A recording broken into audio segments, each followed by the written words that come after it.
de pe una dintre cele mai cunoscute scene de muzică live din Râmnicu Vâlcea, directorul G-Bob România, Richard Constantinidi, a explicat că orice formație care cântă ceva original poate arăta de ce este capabilă pe scenă în semifinala de la jumătatea lunii mai.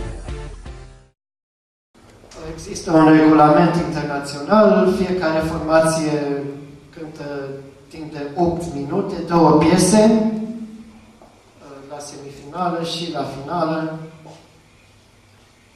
Se pot înscrie formații din diverse genuri muzicale, orice gen, și folk, și manele, și orice, absolut orice gen muzical, numai să fie vorba de muzică originală și cântată cu instrumente, live, de bune.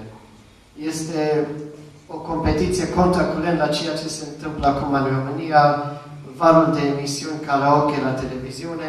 Acum e un proiect mai larg, în sensul că, având aceste semifinale, va fi mult mai ușor inclusiv trupelor, că una e să vină GBOB-ul la tine, alta e să mergi tu din Botoșani în București, că inițial așa era o singură finală.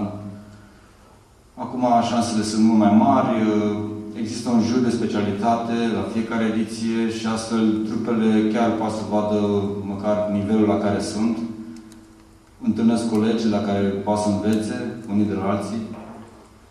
Și sper că aici la Vâlcea, unde iată a luat amploare în ultimii 2 ani, cred că nu?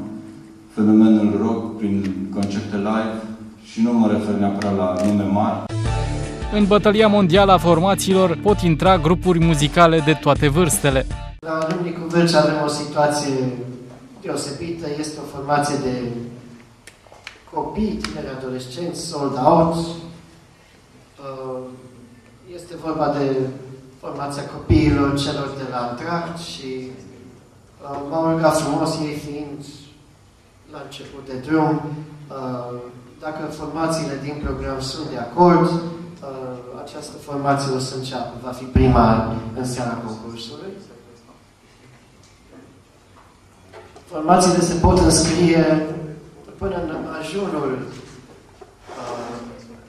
semifinalei, deci până la miezul nopții, în ziua dinainte. Pentru Râmnicu Vâlcea e vorba de ziua de joi, 14 mai. Înscrierea se face gratis la ediția aceasta prin completarea unui formular pe website-ul www.gbob.com. Reprezentantul din România al acestei competiții îi îndeamnă pe cei care încă visează să ajungă celebri să facă un pas în față și să urce pe scenă la Râmnicu Vâlcea luna viitoare. Fii tu, ai încredere în tine, în muzica ta. Asta este mesajul meu. Înscrie-te și dovedește faptul că muzica ta originală merită ascultată de către public și câștigă-ți fanii.